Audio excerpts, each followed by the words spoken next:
Alright folks, first off, welcome. Thanks for tuning in. As always, today we are doing Operation 4 patch notes. They've just released about half an hour ago, so I figured I'd jump into them. This is obviously for Gears 5 and all of the changes that are going to be happening in Operation 4. If you don't know what's happening in Operation 4, or for some reason you're not watching my videos, what are you doing? Head over to my channel and you are going to see a ton of videos. I'm just bringing them up now, of all of the stuff that you're potentially missing. We have top 10 things, which is a new topic. Let me know if you're enjoying that. It's kind of where I speak on a variety of things I've wanted to speak about from anything. It doesn't have to be about Gears. Got some Gears tactics, we've got PvE changes, ranking system, what's actually happening in Op 4, how maps are designed, testing, live gameplay, streams. We got it all. So if you're not following, subscribe, comment. If you want to support the content goal so your boy can pay for his new GPU, which you'll be probably getting when the damn things launch. I've already bought the thing. All the money set aside. I'm not one of these streamers that say buy me a PC, because that's just ridiculous. What I will say is I've bought the PC. If you enjoy all the content and all of the work I've put in over the past 9 months and you want to tip a $5 as a payback, or a quid, or 20p, or 1p, it doesn't matter. Every little bit helps, and I appreciate everyone that's supported along the journey. Now let's get into the news. Okay, Operation 4 has just released. It's coming out basically probably by the time you're seeing this video. As you can see here, we've got our main man Dom. He's returning, and the notes are pretty long, so we'll just get into it. So the release of Operation 4 Brothers in Arms represents a major update for Gears 5. We have had major feature changes to Ranked, the store, and the game overall. We've also made significant changes to PvE, and we've pulled those notes out separately because they always do that to separate PvE and PvP. As a heads up, Gears will be completely offline from 4 AM PT to 8:30 PT. They're going to do the update and then it will release. So what they've done, in general, they have replaced the rank system, added a new store with earnable currency, which is basically you can unlock stuff in the shop now without spending money. Obviously you can still spend money, but there are alternate methods. Major PvE update. I don't know if they're out yet. Oh, are they out yet? Yeah, we've already done those. I was thinking maybe they added something extra, but if you want to see the PvE updates, check my channel. Updated the Gears ally system. Okay, so the Gears ally system, kind of a wasted system. The idea is the more you play with your friends, the bigger of an ally you become, the more XP you generate. XP in this game creates scrap, but now we've got new earnable currency kind of all rolled into one, so it might be beneficial to play with people that you know and earn bonus XP. So it used to be it went from level 0 to 5. I don't know the specific changes, I will be honest. I think what's happened is they've effectively made it easier to level up through the system and added more systems in general. So we're not going to baffle you with the numbers and the figures. That's what's going on. There's more levels, it's easier to progress through, you're going to get more XP. That's the idea. So that's kind of how it's going. So like they say, they've added 5 new levels on top with a plus 5 XP boost, and 15% is the new max. So instead of earning a max of 10%, you can earn 15% extra XP. Now, when we get into the gameplay, they've added 8 shots back into the Nasher. That's for all of the game modes. Flashbangs, this is going to be a hot topic. Flashbangs no longer produce a full flash, and the radius of the stun has been reduced from 400 to 300. And flashbangs have been added as a loadout. Now, I'm not sure if adding flashbangs as a loadout is a good idea. I understand the idea behind it. It's to break up setups that were becoming problematic. I think maybe they could do that with weapon balancing rather than adding an irritating stun. We'll see how it goes. I'm a bit wary of this because this was something everybody hated. It says they no longer produce a full screen flash effect. Now, does that mean they still produce a flash effect, it's just not a full screen one, or does this mean the flash is entirely gone? If the flash has entirely gone, calling them a flashbang doesn't really make much sense. They're more of a stun bang, aren't they, at this point? The stun range has been, radius has been reduced. Let's just hope they're useful and not irritating. There are some points in here that kind of got brushed under the carpet but I think are important. It says fixed an issue where using aim down sights while swapping caused your shot to fire faster. That's with the Nasher. Fixed an issue where the user didn't receive bullet magnetism whilst ADS'd if they pre-aimed a location. So if you're pre-aiming a location, there might have been situations where you probably should have connected, but you were getting 0 magnetism. And 0 magnetism for some reason on Gears sounds ideal, but it just kind of breaks the game. Even as a mouse. Even when my mouse is pointed at somebody, and there's no magnetism, you'd think it would hit, but honestly, the speed of the game, the movement of the game, having no magnetism is a big issue, so that's good. We've also got a weird fix here. I don't know if you can see this one. I'll zoom in for the blind folk like me with my extremely high level contact lenses in. We've got here fixed an issue where users didn't receive bullet magnetism. Fixed an issue where players lost bullet magnetism for a brief period after cancelling a cover slide. This wasn't a bug or an issue. So this is strange because actually that's an implementation to stop people hyperbouncing and spamming. So if you didn't know, when you hyperbounce in this game, you don't regen, and if you hyperbounce and then immediately shoot, you have less or no magnetism. They've now fixed this. Honestly, I think I'm okay with that fix because it's really irritating if you have a playstyle like mine where you don't hyper bounce, but you will occasionally throw in at one singular bounce and then you shoot and have no magnetism. It can be a bit irritating, so I think that's okay.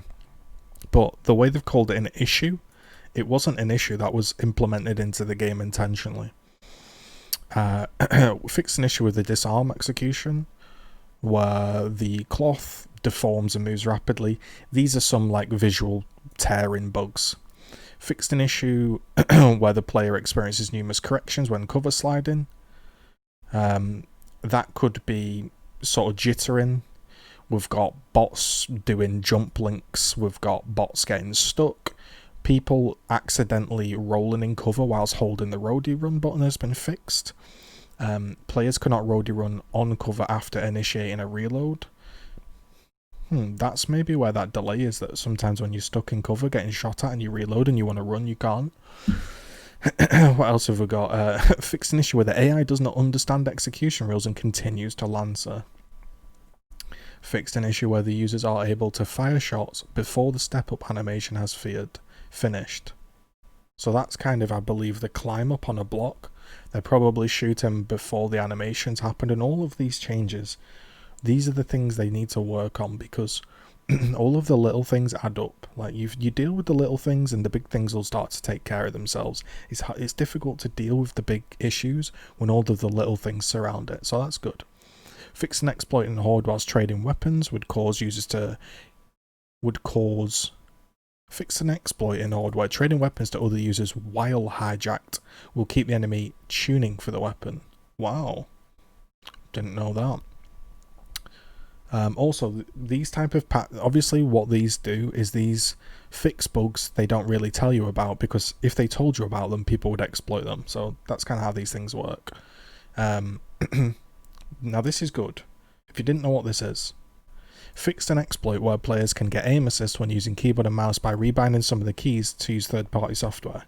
Now this is a guy called Krato Nismo who showcased this, and it's a bit strange because he did the bug like 6 months ago, quit the game, never told anybody about the bug apart from a few people.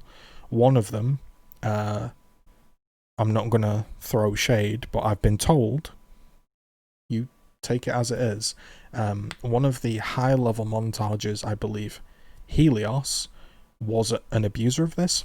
I'm just saying what my sources have said. I'm not accusing, I'm just saying there was an issue where you would download a third-party program and you would rebound your right click to be LT, and when you were LTing, but you were technically aiming with a mouse, because you were LTing, you were getting the extra adhesion that you should get when you play on a console.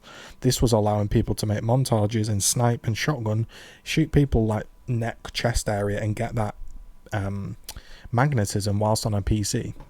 When I watched the video and this Kratos Nismo revealed this, all of the comments were like, this is why the game's bad. Look at this terrible code and how the devs allowed this bug to exist for so long. But this isn't a bug. This is an actual exploit. A bug to me would be, I have my controller plugged in at all times. Right? If I was somehow getting magnetism because my controller was plugged in, that would be a bug.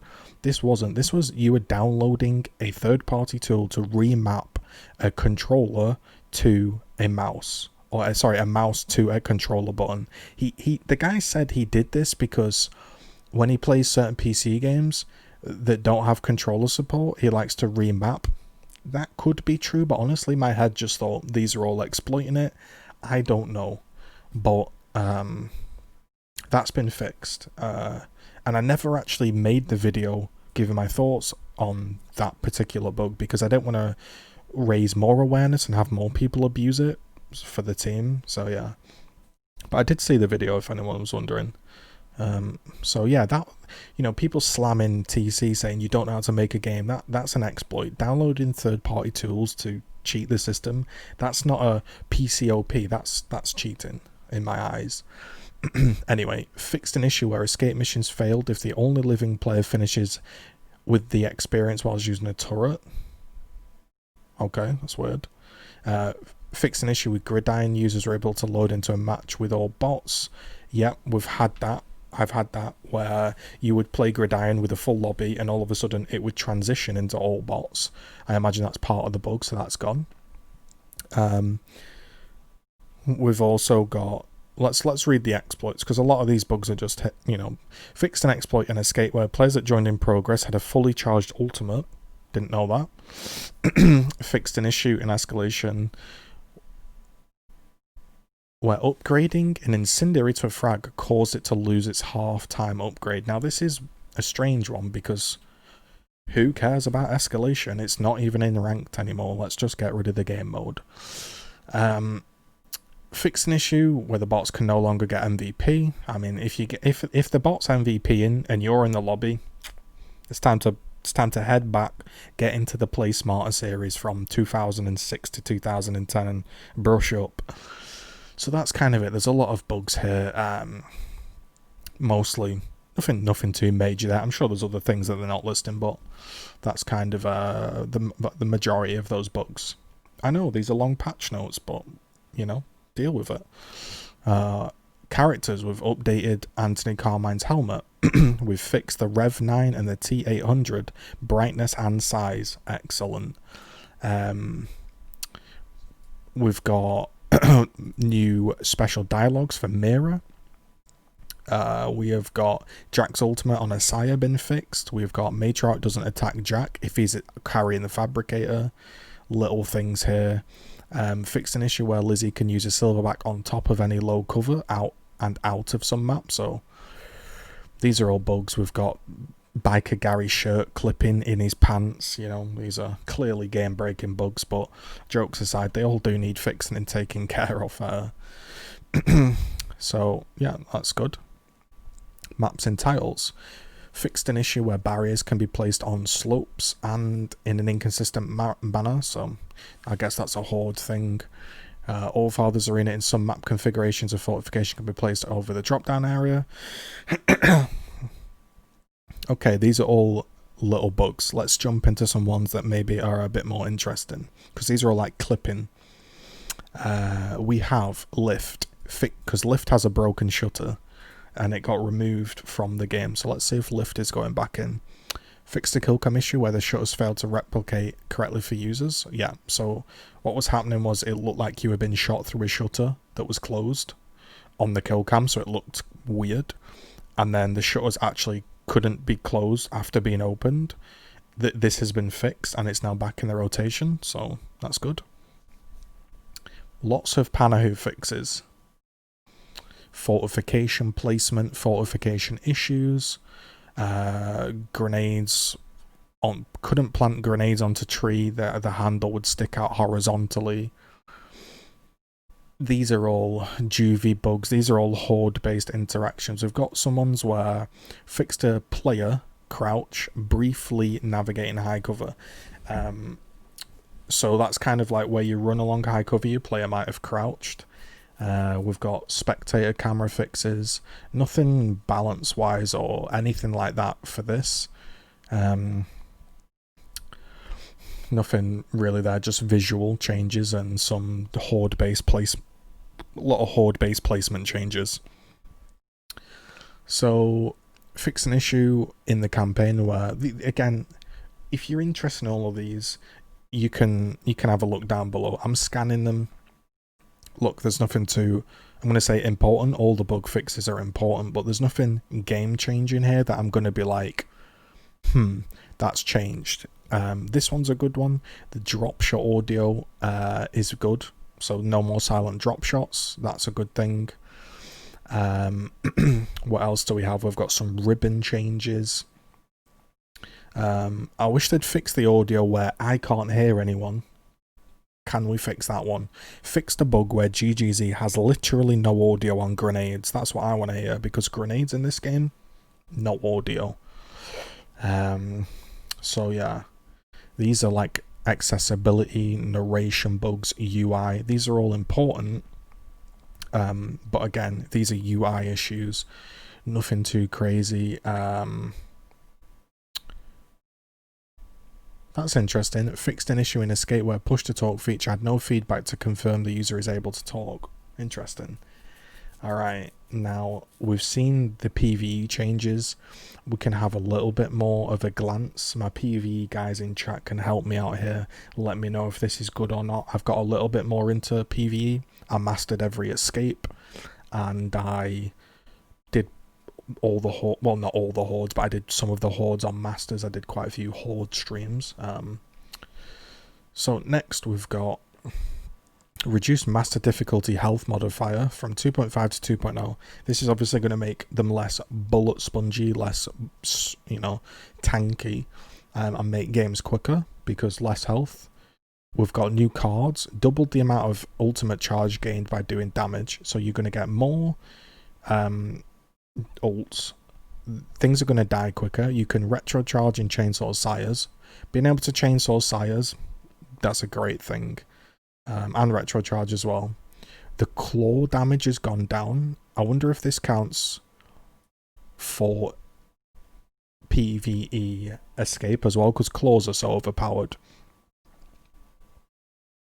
I can see TC Octus shedding a tear there. Increase the damage of the Mulcher. Increase the damage of the Tri-Shot. So this is kind of a weird one, but Mulcher and Tri-Shot with Marcus's ultimate could be a good combo. And they've also tidied up the playlists, so there's less playlists. You can still play all of the difficulties in customs, but yeah, it's not quite as many playlists. We've also got Horde Frenzy in custom lobbies, which is great. Less power decay time. Increased power decay time. Fortification is no longer increase in price every 5th purchase. So what they're doing here is, especially with Horde Frenzy, more ultimates, more damage. Horde games are going to be quicker, which means, I do like a good game of Horde. Sometimes I want to play an hour game of Horde with my friends or someone from stream. 2 hours is a long time to commit to. Even if you're really in the mood for it, the last half an hour does tend to drag, or kind of the mid section where you've kind of gone from setting up. There's like two interesting parts of Horde. Playing early game and setting up, then the middle of the game is just spamming, and then the end of the game is holding on. The mid section might be quickened up here, so that's good. Also, if you didn't know, if you didn't like the system with Horde where effectively you could you couldn't buy certain things if you weren't an engineer. You couldn't do certain things if you were this character. That's all gone. You can be who you want and do what you want. So that's fantastic. So I think PvE is going to be in a great spot here. We've also got the repair tool gone down in half price. That's good because nobody buys that. Price of torque bow and drop shot and boom shot's gone down. That's a nice little early game buff. Phas buff there with the long shot reduction. GL price has gone up, so JD's probably going to be spamming boom shots. Maybe that helps out Keegan. That's good. And 2 more music tracks for boss waves, because that listening to the same boss music was nice, but it did get a bit repetitive, so that's nice. I like those changes. Really good changes. Increase the baseline damage dealt by players by 25%. Okay, so more damage in escape. That's great. And obviously you can now play as Kate, Del, Phas, and JD. Great changes. The energy taps, these are something that nobody would ever really defend on Masters. Too difficult to defend, not really worth it. What they've done now is they've given taps more health. You get, they've given taps more health. You sort of catch them a little bit quicker. And for having each tap, you get flat 15% max HP. So just having one tap and defending it, flat 15% HP, good change. What else have we got? We have got, this is kind of jack changes. This is for melting stuff into the forge.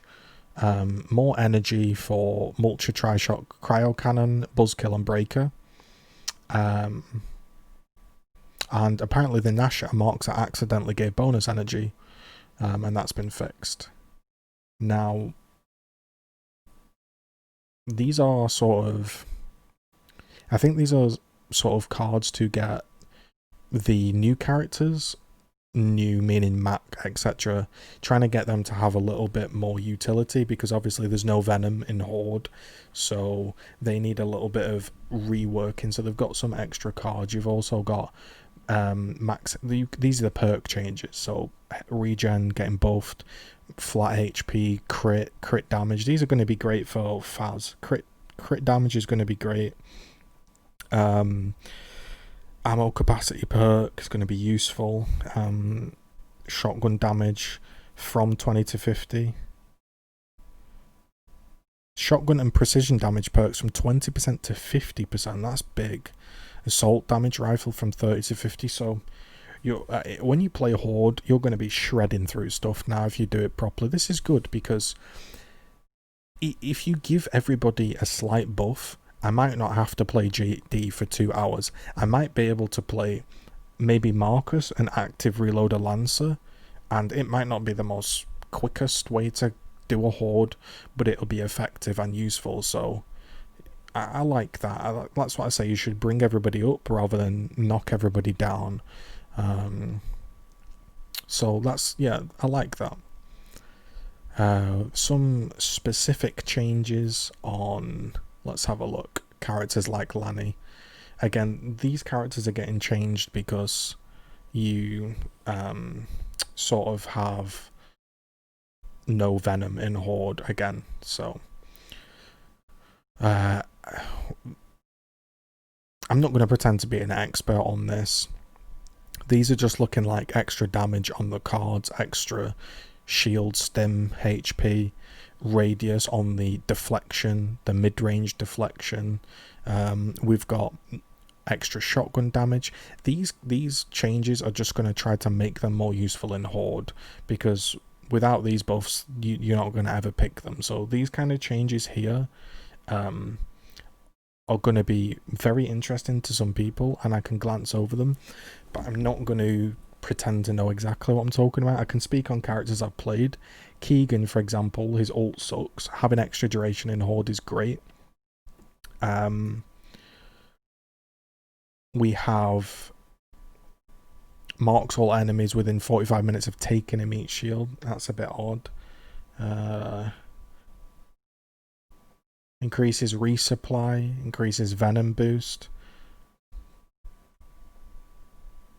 Okay, I'm going to have a look at these properly.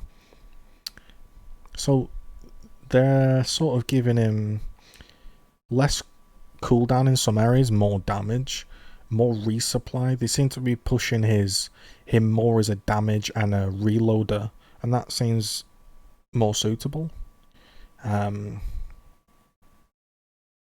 That's a big nerf. Reduce the amount of bleeding damage per tick on Keegan's Shredder card from 50 to 22. That's a pretty big nerf. So what I'm going to say here is what I hope they're not doing is they're not increasing all of the base damages and then lowering all of their cards. Because to me, the cards are the things that I spent hours unlocking. When I got that high level bleed card, it felt impactful. What I wouldn't want to be happening is for the base level of the characters all to be getting brought up, and now my cards all being nerfed, so they kind of feel unimpactful and really not much point getting. And I'm not saying that's what's happened, I'm saying I hope that's not what it feels like. So the bleeding damage is all getting nerfed, especially on JD. Explosive launcher capacity no longer affects grenades. Change the behavior to be percentage based, giving 85% explosive ammo instead of 5 additional proj. So I'm not sure I like this. Honestly, I think people that play Horde just want to chill out and they just want to smash some stuff, and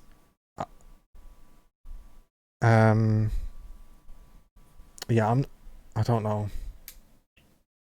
I'm not sure they are gonna be that happy with having stuff nerfed like this. Now, I'm not saying JD wasn't overpowered, and I'm not saying they haven't buffed the base level, but again, I'm not sure I like the notion of destroying the top level guys' bleed cards, because that just makes me that put a load of time into leveling Keegan and JD just feel like now my time's wasted. Now, they'll still be useful and, you know, they'll still do damage, but, you know, I'm not too sure on that one. I'm just being honest, that's my opinion. Again, I'd rather have everybody be, quote, overpowered and viable than nerfing everybody.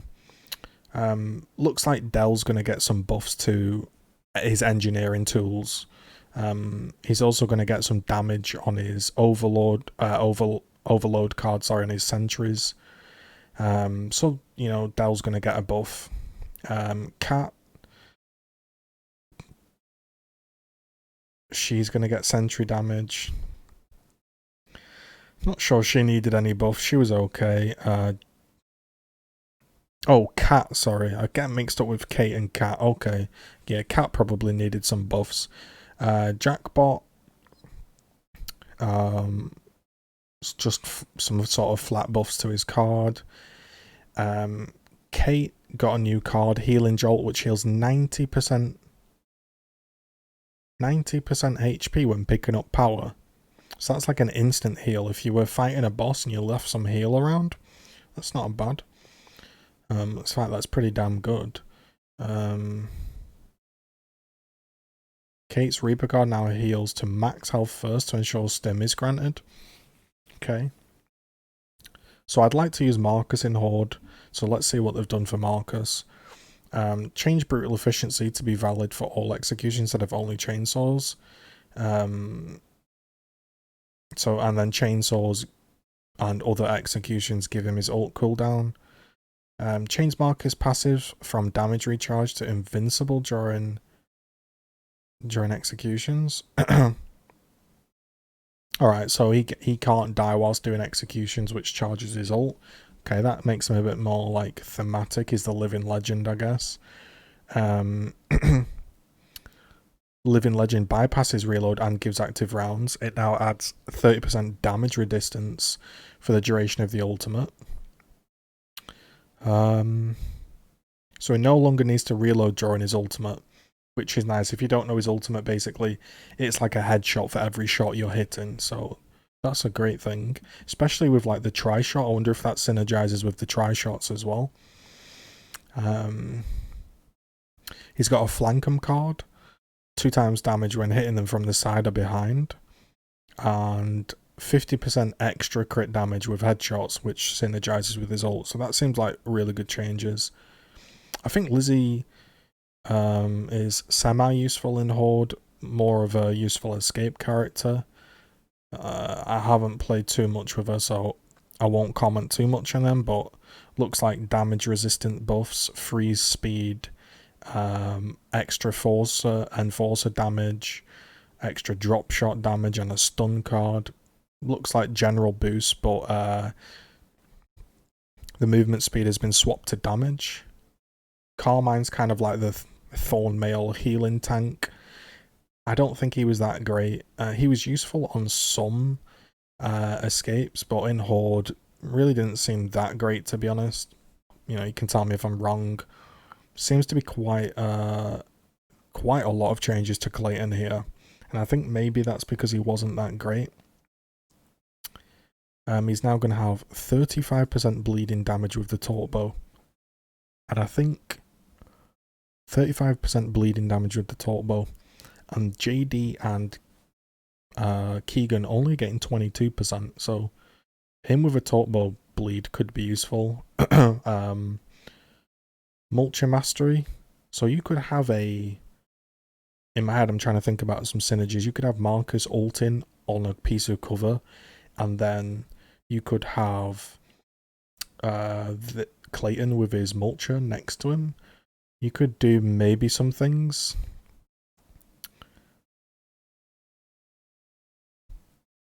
Damage resistance when freezing to freeze with the ground cannon faster.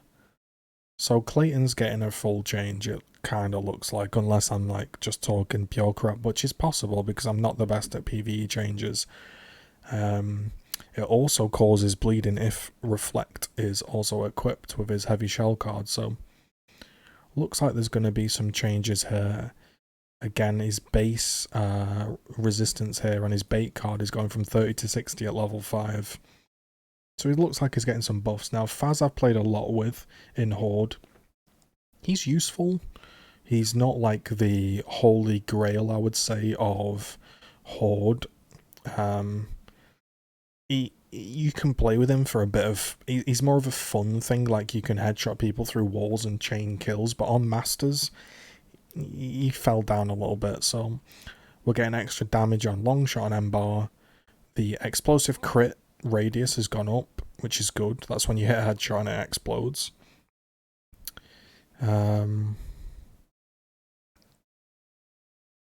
Adjusted minimum health threshold for Faz's ambush card from 100% to 90. Oh, so now if they have taken a little bit of damage from a friend, you can still ambush them, because unless they were a full HP target, you weren't really very useful, and most things aren't going to be full HP in Horde, so that's a good change. And we've also got some damage buffs. That's good. Cog Gear. He was like a healing support that... Basically, this guy's useless in my eyes, apart from when everybody goes down, he gets to ult and revive the whole team. So he's like a clutch character, which I think's an interesting role. He's now going to change passive from recharging mark to faster regen when he's near an ally. His ult is going to be coming up 50 seconds quicker.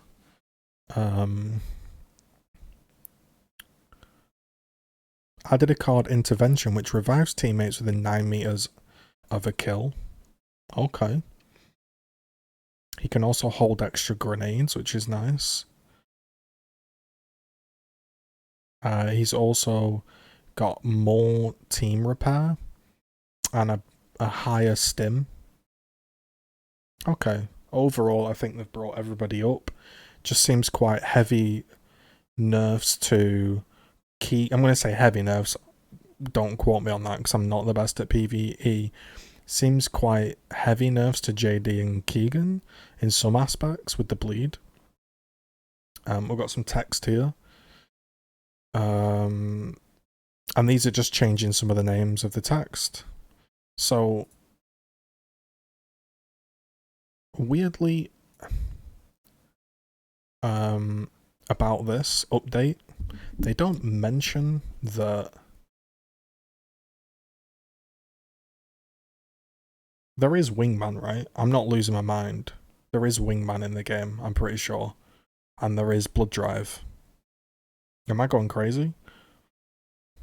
I'm pretty sure there's Wingman and there's Blood Drive in the game. But I'm not seeing anything about adding those things. I guess these are just technically patch notes, but technically you are adding them with a patch.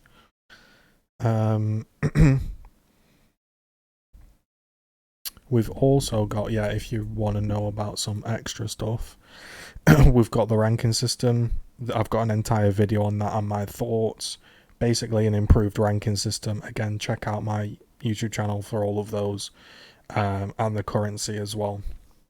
So the store currency is basically you get Gears coins.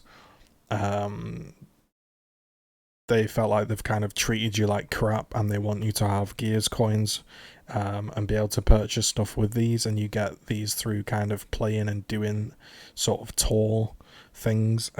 So just more ways to purchase things and kind of, I don't like to use the word, but less scummy. They've got rid of the totem system. If you do get a character skin, so let's say you go through the tour and you unlock a Damon Baird skin, you get Damon Baird as well. So that's great, because that sucked, didn't it? Because it didn't just suck for that reason, but it also was kind of probably off-putting some people, thinking, well, I would grind for Baird and get that skin, but what's the point of me grinding for the skin if I have to unlock him through this irritating totem? So that's all gone. I mean, overall, for me personally, it looks like the health of the game's improving, and it looks like a very steady in the sense of everything makes sense. There's nothing that jumps out as wacky or crazy, so that looks like a really good update.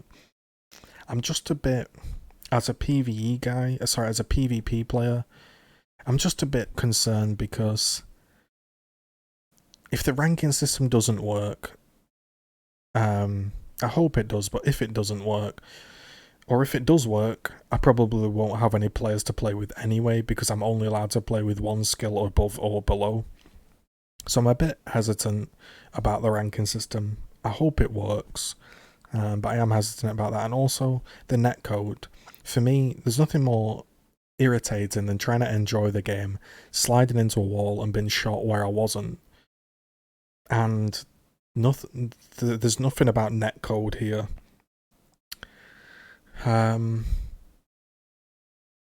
There's not really many maps. It seems like this is what I would describe Operation 4 as, is it's fixing the problems in the game. It's building a better foundation for Operation 5 to build on. I think people might be disappointed with the level of content in Operation 4. If you're not a fan of grinding the tour and you don't play much PvP, you might think, oh, another 3 months of basically nothing. I'm just trying to be fair in my judgments. And me sat here telling you to wait for Operation 5, that feels like, man, I've just waited 3 months. I don't want to wait another 3 months. So I understand maybe potential frustrations. I would just say the game was in a very bad state, and some of these changes needed to go through. They needed to fix the base game.